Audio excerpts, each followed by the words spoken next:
Hello, everybody. Welcome back to Lisa on a podcast where I'm Lisa on search on for 15 minutes or more. New car, new whip, new coupe, new bed, new that, new shoe. Hey, anyways, new car. Check out the new car. This is it's my mom's old car, but I figured I was gonna need something more reliable, something more transporty, something more upgrading. These are just words I'm making up, especially for college. But today I want to talk about some of my hyperfixations because I just realized like I am loving so many new things and I could talk about all of them individually. For starters, cold brew. Listen. I'm a coffee lover, true and blue. I worked at Starbucks. I've had Starbucks, 7 Brew, little local cafes, McDonald's coffee, Wendy's coffee. I've had every fast food coffee. My recent obsession has been cold brew. Doesn't matter where I go, I know that it's going to be good. At Starbucks, s'mores cold brew, like that has been top notch.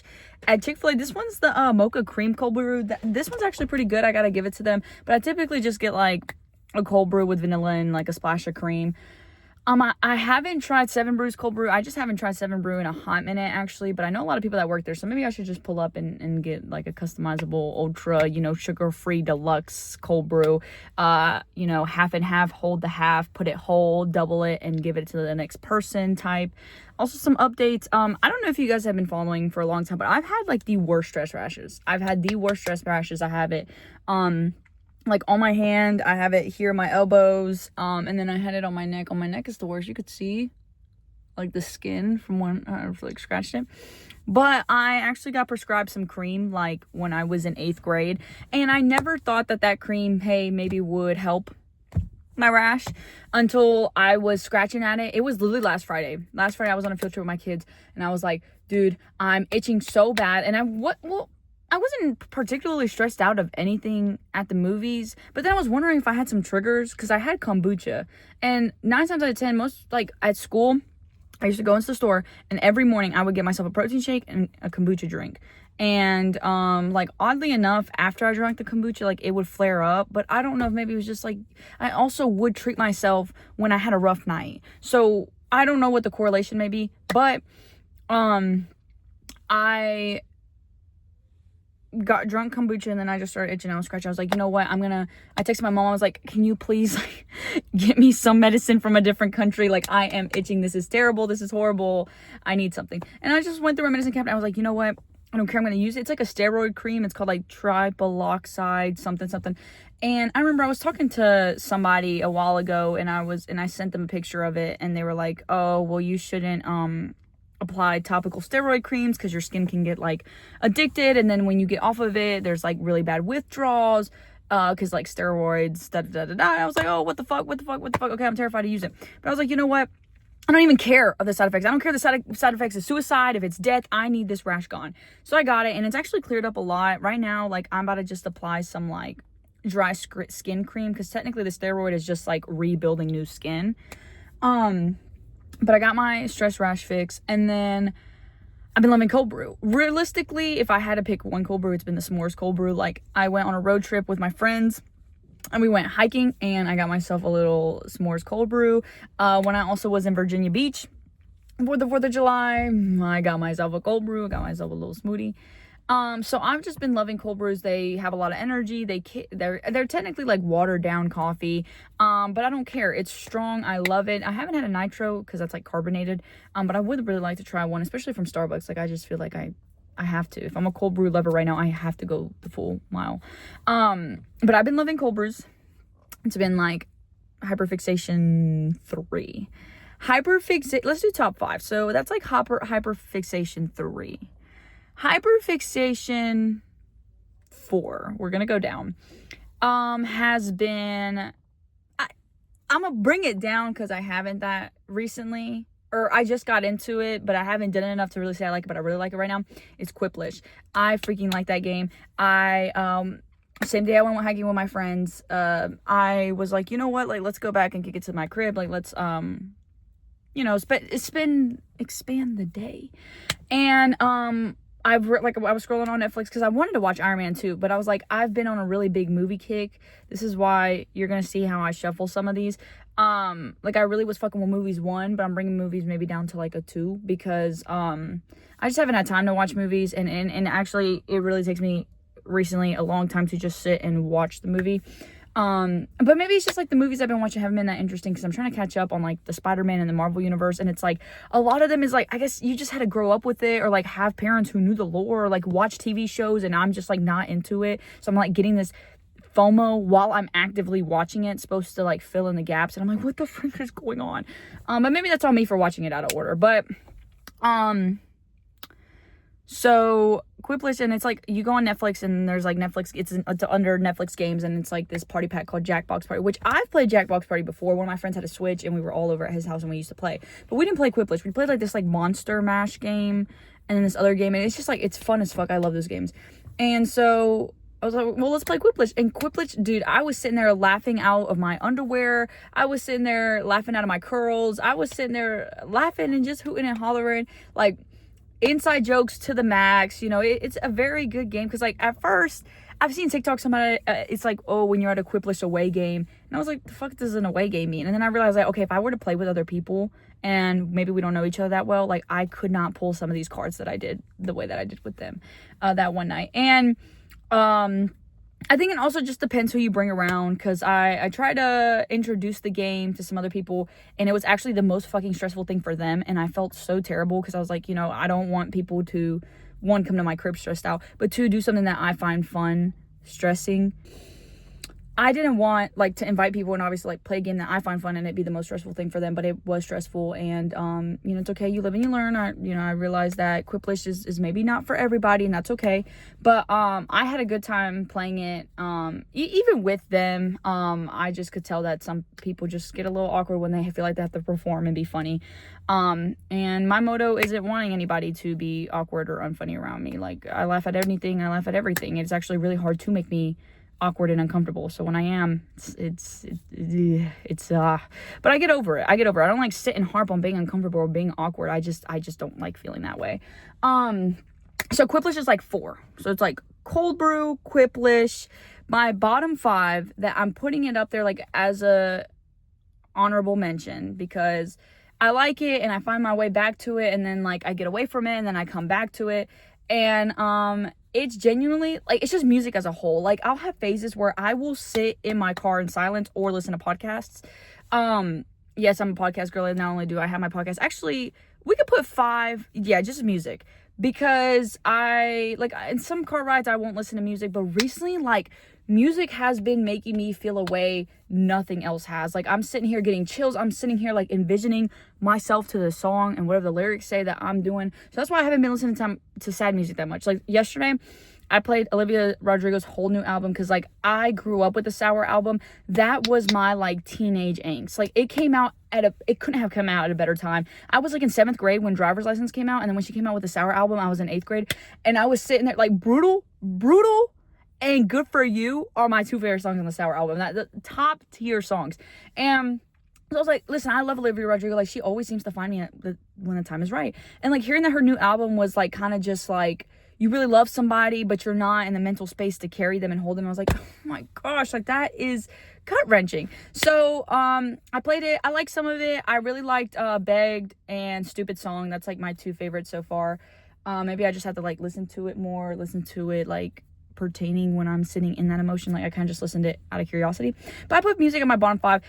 But it's like, that's the one that could possibly come back up because I love music. Recently, today, I found a song that is my new favorite song. I'm going to milk it. It's Phantom Limb by Alice in the Chains. And my music genre is a little bit everywhere. I've been in a rock kick. Like, on my way home from Virginia Beach, I played Eyes on Fire like 6 times. Like, my friend I was with, like, I wouldn't even let the song finish. We would get like a minute and I'm like, bro, I got to replay it.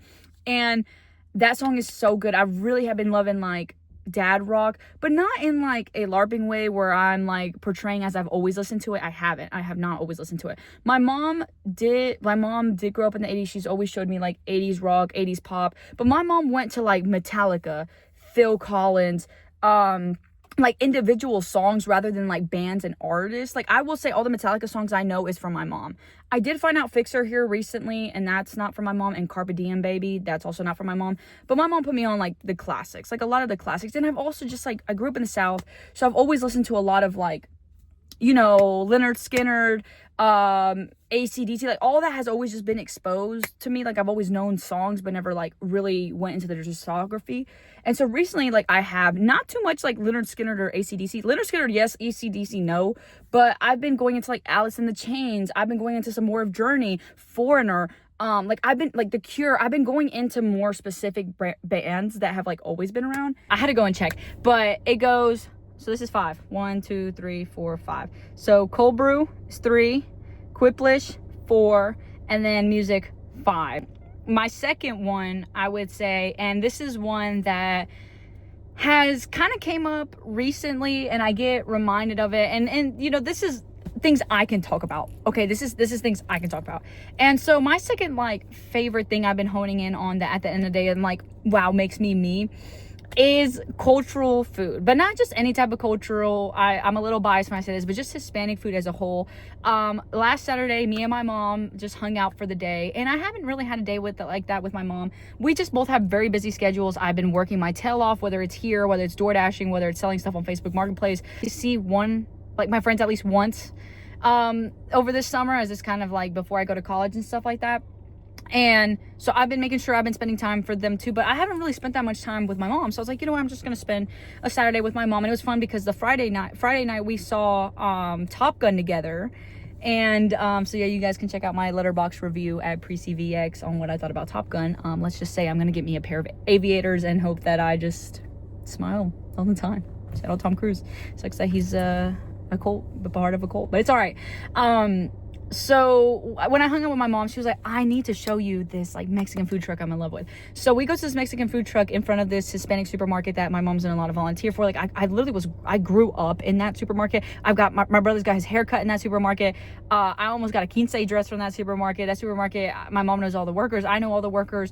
My dad like knows the management and stuff like that. Like I basically grew up in that supermarket, and there's a food truck in front of that supermarket, and it's a Mexican food truck, which I don't know if I've ever said this before, but if you guys don't know, my dad's Dominican and my mom's Ecuadorian, so I am Hispanic as Hispanic comes. And so a lot of people obviously think like, oh, if you're Hispanic or you speak Spanish, you're Mexican. And no, that's a very racist stereotype, because I've had my kids ask me that. Hey, are you Mexican? Are you Mexican? No.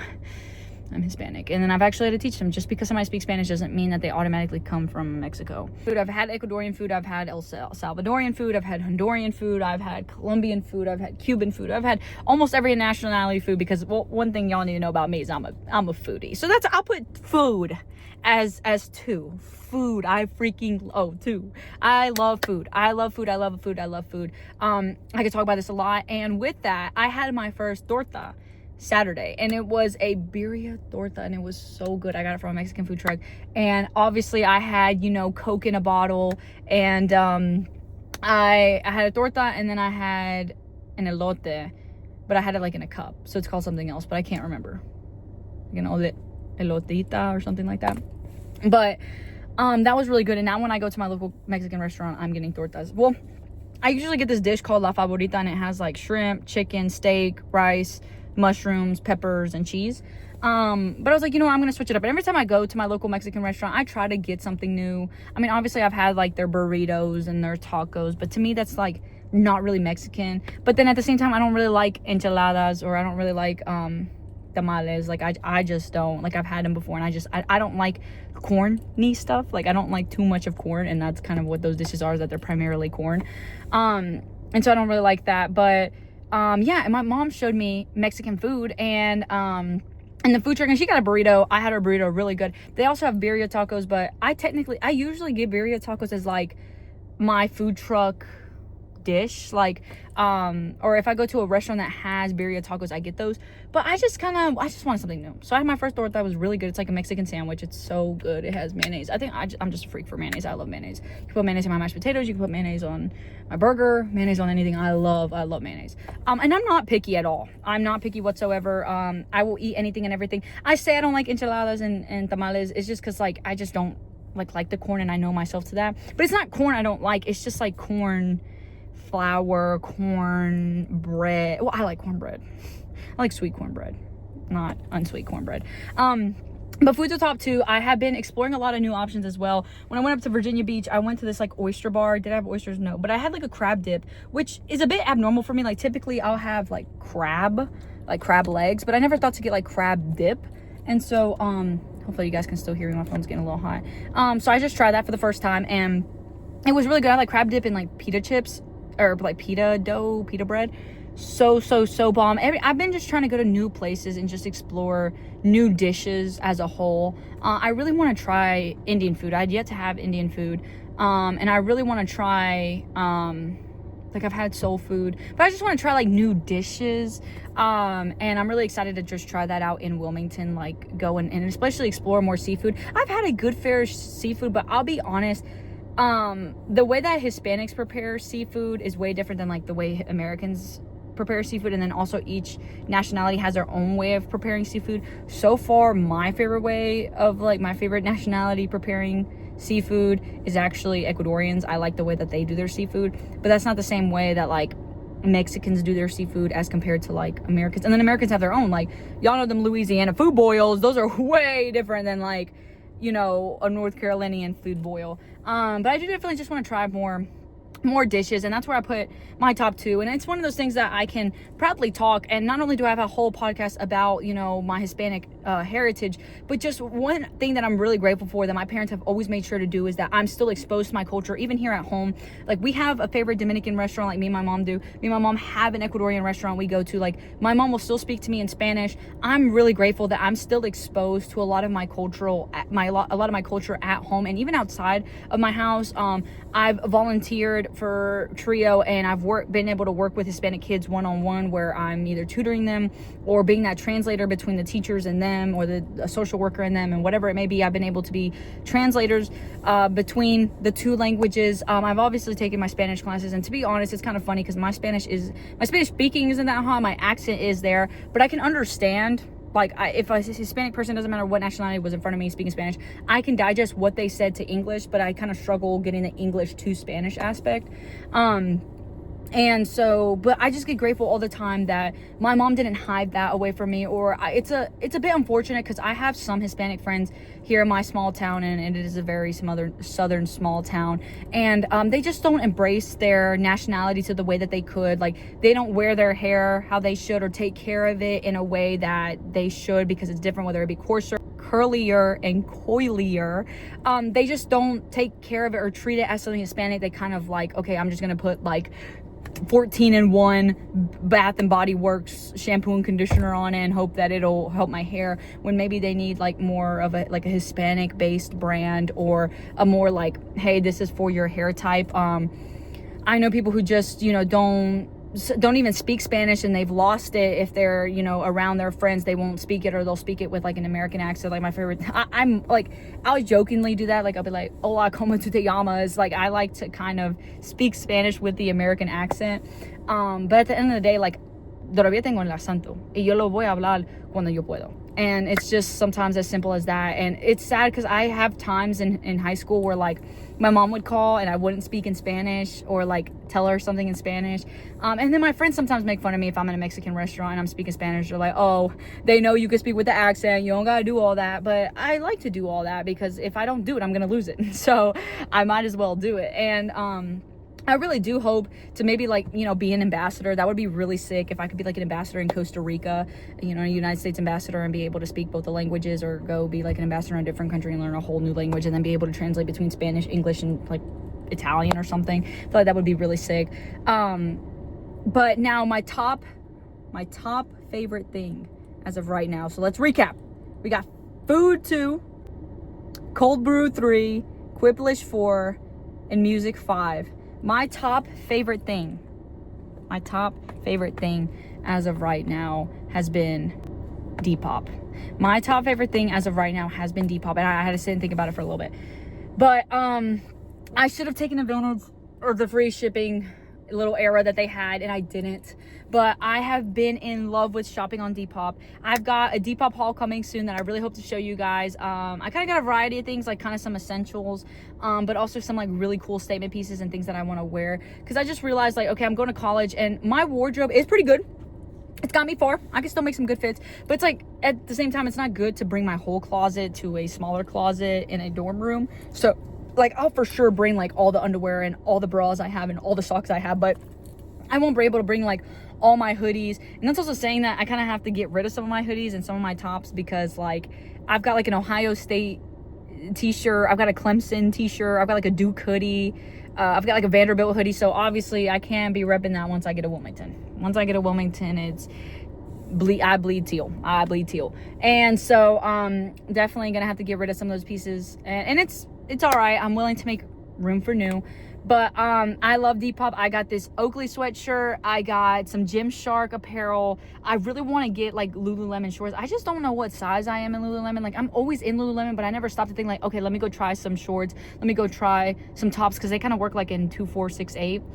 They're not like small, medium, large. So I don't know what size I'd be, but I definitely I have been liking athleisure wear, which is like athletic leisure / athletic comfortable wear. So like joggers, like hoodies, but like kind of oversized, so they kind of like pump covers. I got me like this cut off tank top from my sponsor. If you guys click my link tree, the first link is uncertain, and if you click that link, you'll get 15% off automatically. You go and check out, and then boom, when you check out, the 15% off is already there. Again, if you click the link in the description of this video, you'll be sent automatically to it. If not, it'll pop up right here, and then this is the logo that you need to look for, and it is that. Once again, I hope to give you guys a haul of when it comes in, but I got like a boxy, like kind of muscle shirt or like cut off shirt, because I don't have a lot of those, and I'm thinking like, oh, I'm gonna need those when I go to the beach. Like, definitely gonna need more muscle shirts. And then I also got like kind of a bra, but like it's a bra that's like supposed to show more of your back. So and I've been looking for that, because like my sports bra kind of get in the way of my pump pictures, because there's just like a big cross in the middle of my back, or like a big like chunk that's in the middle of my back. Rightfully so, right? It's a bra, it's supposed to cover it up. But I've been wanting, like, that's the nice thing of like buying athletic, you know, sport bras, buying athletic shorts, buying athletic, because they're meant to, you know, show your pumps. They're meant to be tight. They're meant to be air wicking. They're meant to be, you know, not suffocating. Like sometimes I'll go to work after, or I'll go work out after work and be wearing like this, and it kind of sucks, because like I'm hot, this is heavier, you know, I'm sitting there, I'm wiping my face off, and it feels like the fabrics are just scratching off my face. But it's just like, I don't take time to actually go and pack athletic clothes. So I've been doing that recently. I've been like going out of my way to go pack my compression tees into my bag to wear them to the gym. It doesn't matter if I do the extra step of changing. I've always just thought about it more practically and just been like, okay, I'm just gonna, you know, wear these clothes. I'm gonna sweat them off anyways. Like, I'll use it till it's dirty where I need to wash it, and not have to get new clothes. So I've always kind of had that mindset, but now I'm at the point, you know, I want to feel good, look good, wear good. So that's kind of been my motivation in getting more clothes. So I got an Oakley sweatshirt, these baggy Hollister sweatpants, because I don't have black. I've got gray, but I was like, let me get some black ones, because I've been borrowing my brother. My brother's been strict on me borrowing his clothes. He's like, you gotta ask me when you want to start borrowing my clothes. So now I'm at the point where I have to get my own clothes. He's got some fire pieces, and me and him honestly share a wardrobe, and that's kind of been the cool thing of like living with my brother. I'm like, I'm probably gonna buy a Harley Davidson tee off of him, because he's got like 4, and they're also fire. He's got like a red one, a gray one, and a black one. He's got another one, I think, but I really want to buy it, or if not, I'll just like find one on Depop and get him to cut it for me. But they're like the perfect crop. They're extra larges, so you would think like, oh, they're gonna look like they're suffocating me, but they like fit my shoulder. Damn, everything he does is so cool. Like, I freaking love him. But with Depop, I haven't maximized it. And for those who may not know, Depop is pretty much this reselling platform, but clothes are actually worth it. I got Gymshark joggers for $9.60, including fees, including like a Depop getting their fees, including marketplace fees, and then there's the buyer or the seller getting their portion. $9.60. Excuse me. A Facebook Marketplace would at least be bare minimum $15, no less, no more. So I really do love Depop in the way that you can kind of like send out prices. The seller can counter your offer, or you can sit there and actually like message and be like, hey, like if you relist it at like $4, I'll buy it right here, right now. Depop has given me no problems with like shipping or anything like that. There was one time this girl listed a camera, and I asked her, I was like, hey, you know, what battery does the camera take? Did I like asking questions about the camera under the assumptions that she was selling the camera? I even asked her, does it come with a charger? And she said yes. Sat there, I was under the whole intention that she was gonna give me the camera, and then whole time it's just like the camera case. And I'm like telling Depop, I'm like, yo, she made it very clear she was selling this camera. And then like Depop was just like, all right, just sell the case back and we'll give you your money back. And then I did, and I like emailed them and stuff, and they were, shout out Depop. But I really do hope to get more pieces and be able to come on here and show you guys kind of like more haul style videos. But those are my top 5 current fixations, to get them right with the fingers. Depop, food, but like primarily Hispanic food, cold brew coffee, Quiplish, and music, but more particularly rock music like Alice in the Chains and Foreigner and Journey and Leonard Skinner type vibe. So if you guys enjoyed, leave me a big like. Even leave this podcast a review. If you're on Apple Podcasts, just type my title name and scroll all the way down, and then there's like little stars, and it's like write a review, and you can star it and write a review. If you're on Spotify, scroll all the way to the top, and then you can see, I think you could see the number rating, and then it'll have like a star, and it'll be like tap here to leave a review, and you can tap it there, and then you can put the stars. If you guys comment, I will see your comments and I'll do my best to reply. If you're on YouTube, the comment section is right there. If not, the like button is just as cool. And yeah, let me know what you guys' hyperfixations are. Maybe we can agree, maybe we can disagree. That's all right. And once again, I hope you guys enjoyed this episode, and I'll see y'all later.